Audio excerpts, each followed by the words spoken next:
Hey, why are the No Kings protests always on a weekend? Why are they never on a weekday? Why don't they allow Palestine flags at the protests? Why don't they ever call for strikes or boycotts? Seems like the No Kings protest is a way to funnel actual productive energy into a big old nothing burger angry parade. Let's lock in. Let's lock in. I guarantee you that nobody participating in the No Kings protest this weekend could name all three branches of government: Yeah, I bet they can, but can you? the executive, legislation, and judicial. It just writes itself. Or explain, even remotely, what it is that they do, or how they function as checks and balances against each other. They just don't get it, do they? I mean, everyone knows that Trump is not a king, but he's trying to act like a king. He wants to be a king. These are the dumbest people in the world. Executive, legislation, and judicial. Legislation is what the legislative branch does. And the politicians and the media pulling the strings know actually what is happening. They are purposely deceiving the useful idiots. Have you ever tried to have a conversation about current events with someone who watches Fox News just religiously? Try it.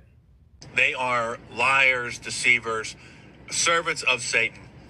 They are evil. How does Satan always somehow end up in this? And in previous generations, such stupidity would have been detected. It would have never even happened if politicians and the media tried to dupe the ignorant masses into such ridiculousness. But we are living in the idiocracy Twilight Zone crossover. So it happened. Previous generations, journalists still called out fraud and horrible things in government, but the thing is that they respected journalists and listened to them. There wasn't this notion that like half the country just doesn't believe in reality. Hello everyone, welcome back to my YouTube channel. Today we're talking about No King protest and different point of view that many people are not hearing this very well. Some voice, especially Black American, are saying these protests are not the same as power as they look. I think you understand that. So they believe many of them feel like they are an event or parads instead of real movement that can bring change to the world. In this video, we are going to break down why some people think these protests are performative, what history teaches about the real change, and why not everyone experience protest the same way. So stay with me. Before we continue, I want to give credit to all original creators of TikTok clips used in this video. All clips belong to their respective creator and are used here for commentary, news reporting, and education purpose. So if you've ever wondered who exactly attends the No Kings protests, well, here they are. No King's Day! Woo!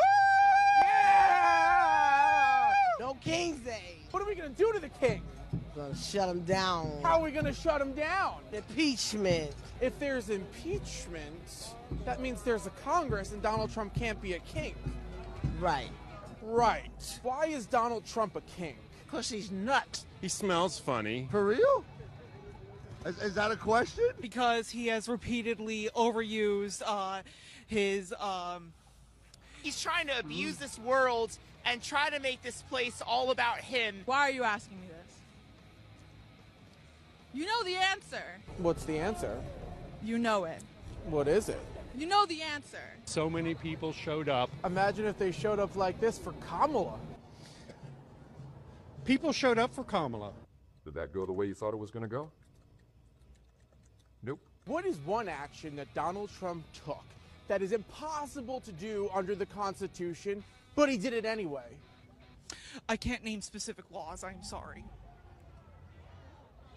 I lost a lot of thought on that. You're a reporter, so why don't you do your homework? Don't ask me. Went to war. Legally, he could do that. He can? Oh. Putting ice in our cities. Legally, he could put ice in cities. I don't really give about legally. Rename the Kennedy Center. Which amendment under the Constitution is he prohibited to renaming the Kennedy Center? I refer you to the New York Times 2 days ago. They had a list of 30 items And you read it? I read it, absolutely. So what is one thing from that list? One thing from that list is I'm blanking. Yeah, you're blanking. These are the people that are at the quote unquote No Kings protests, okay? They are just rabid, angry liberals that literally don't even know what they're protesting. This is obviously from Jesse Waters Prime Time. That's the Matt correspondent guy. The guy's hysterical. I love watching his stuff. And he really gets out there sort of like in the public, in the belly of the beast with these people.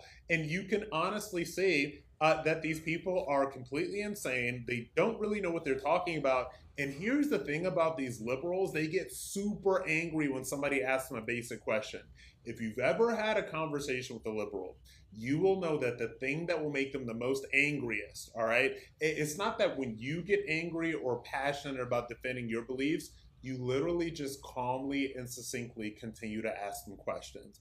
Don't let them respond to a question with a question. Literally just keep on asking them questions out of genuine curiosity. I have played this game with liberals before, and because I'm actually genuinely curious, all right? Because I know what I think, and I know what I believe, and I can tell you why I think what it is that I believe in all these different things, but a lot of these libs don't. And so when you kind of just take all of the emotion out of things, and you just continue to ask them, well, why? Well, what do you think about this? What do you think about that? They will just get angrier and angrier, and their faces will get redder and redder. If they're white, their faces will get redder. And then there'll just be like steam coming out of their ears, and then they will just get really upset, which is what was happening with a lot of these guys. Mm-hmm. I'm pretty sure this was in New York, and you can only get this. Like, this particular breed of insanity can only be found in New York nowadays. A lot of y'all may not agree with me, but those No King protests was nothing more but a TDS convention. It was a TDS networking event, okay? Everybody that literally has Trump derangement syndrome, they all met up with each other. They all walked up and down the street holding signs, and they accomplished absolutely nothing. The saddest part about it all is after all that time, energy, and resources that you all put into these protests, all of y'all woke up this morning and Donald Trump was still y'all president.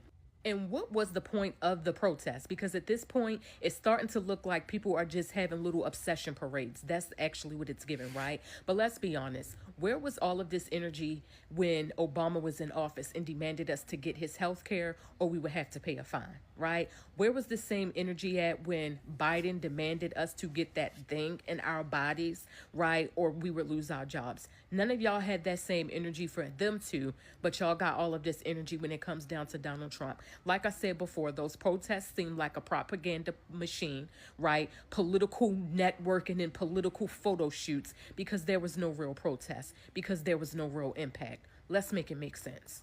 Donald Trump's weekend has been ruined as the No Kings protest is bigger than anybody expected. Now, as you know, today is the third No Kings protest, and the first two were massive, each one record-breaking, with crowds across the country. Well, we are seeing that again today, with massive crowds in major cities across the country, and we're just getting started.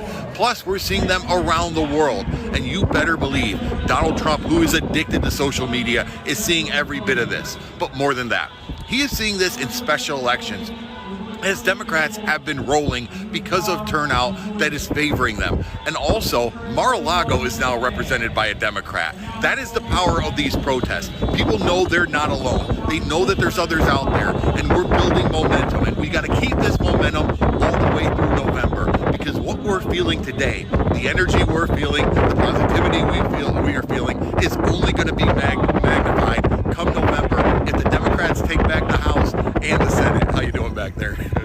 I, of course, went to the No Kings protest on Saturday where I live in Charlottesville, Virginia. There are thousands of people out there, a big turnout. It was very cool to see. And I have some thoughts about all of this because, of course, with each of these protests, there's always all kinds of discourse and discussion about whether any of this actually matters. And I have thoughts about this.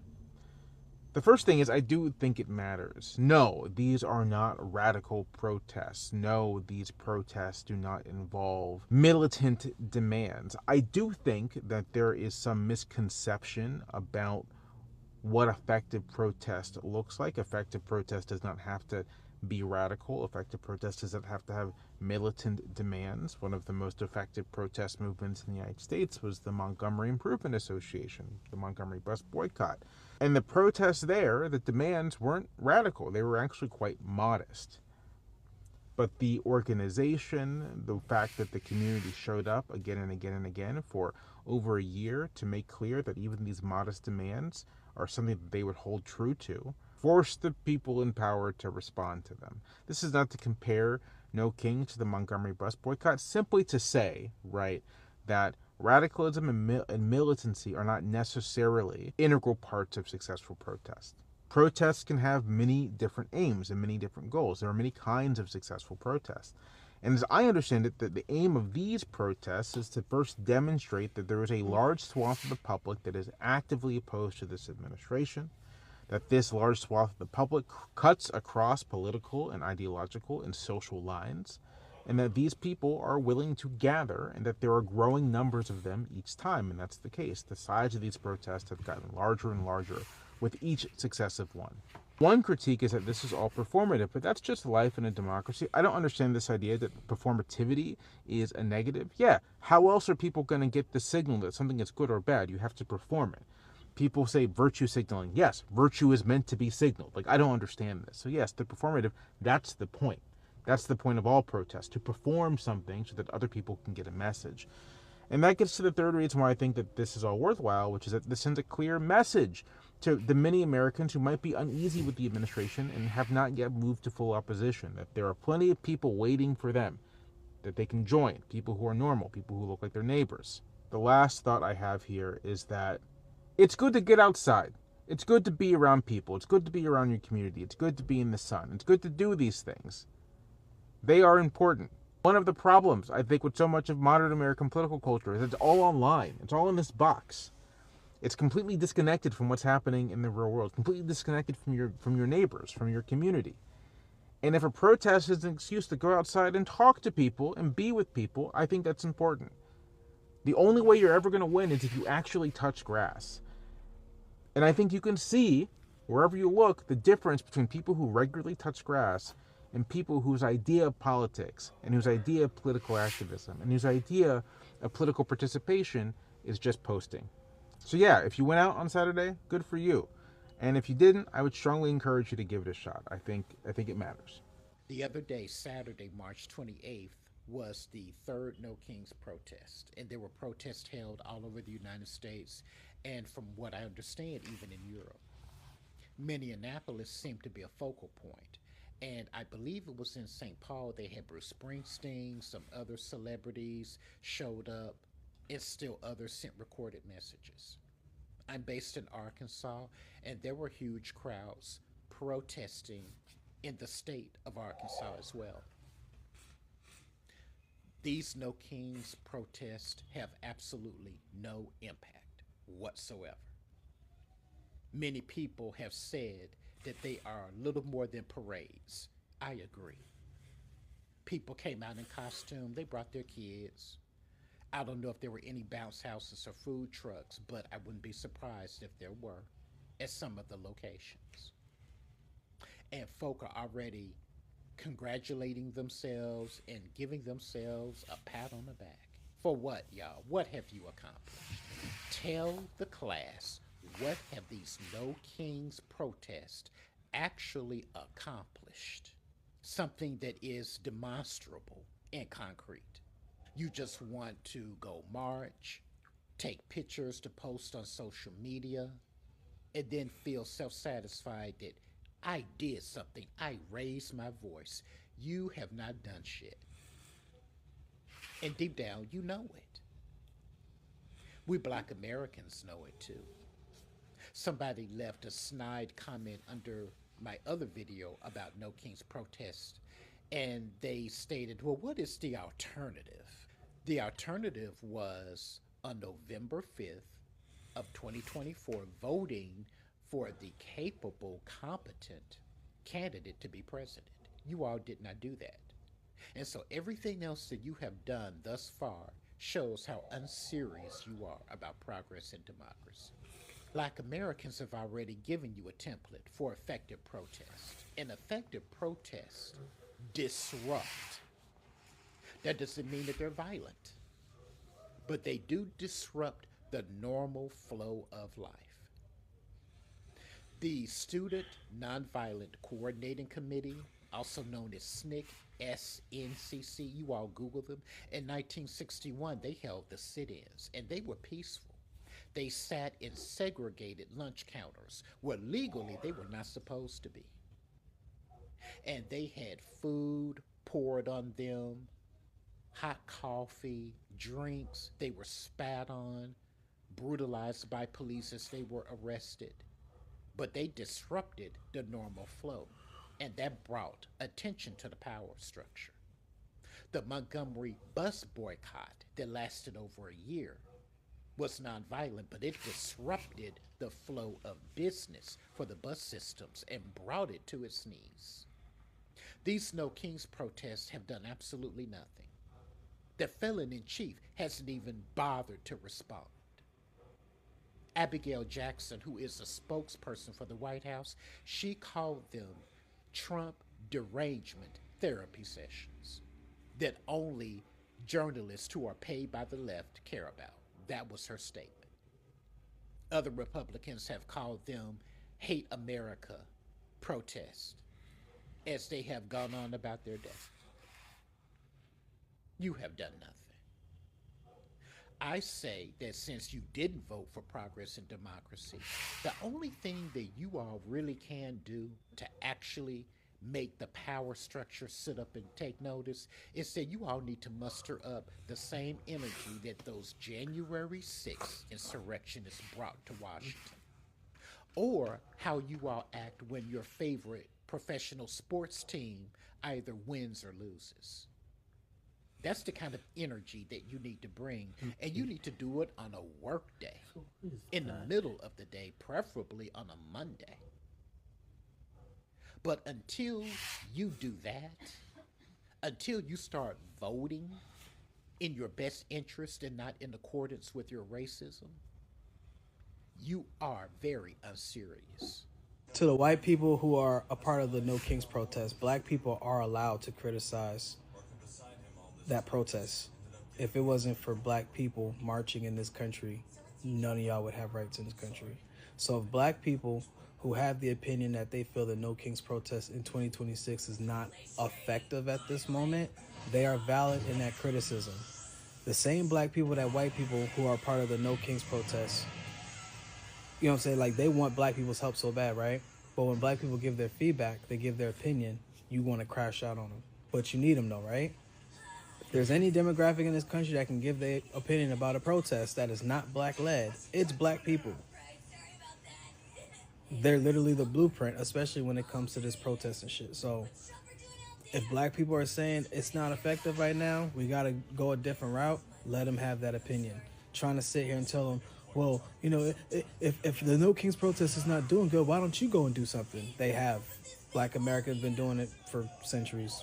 So they can have that opinion. That's just my take on it. A fun fact about me is that I keep a protest sign in my car at all times, because so many times I would drive by a protest that I didn't even know was happening, and then I would just get like this immense FOMO that I didn't have a sign to join the party. So now that I keep one in my car, I'm just prepared. This one is actually from the last No Kings protest. It's in pretty rough condition because for the protest I was at, there was a torrential downpour. But one side of it says a message to the smallest man who ever lived, and then the other side says, I'm just mad as hell because I love this place, which if you know, you know. They're both Taylor Swift lyrics. Just want to remind you guys, or tell you if you didn't know, the next No Kings protest is this Saturday. So if you're like me and you find yourself just in a perpetual state of being pissed off with the state of our country and this administration, I want to encourage you to find a protest, even if you have to go alone. I actually went to one in June or July. Whichever one was over the summer, I went to that one by myself. Your sign doesn't have to be fancy. I mean, really, you don't even need a sign. I just think it makes it more fun. Contrary to popular belief, we don't get paid to be there, but you should still go and let your voice be heard. Thank you so much for watching. This topic is deep, and it's a show. Not all protests are the same, and not everyone has the same safety or power when speaking out. Real change, as history show, often take sacrifice, clear demand, and strong action. Let me know your thoughts in the comment Do you think these protests today are effective, or do they need change? Don't forget to like, share, and subscribe for more simple and real conversation like this. See you in the next video.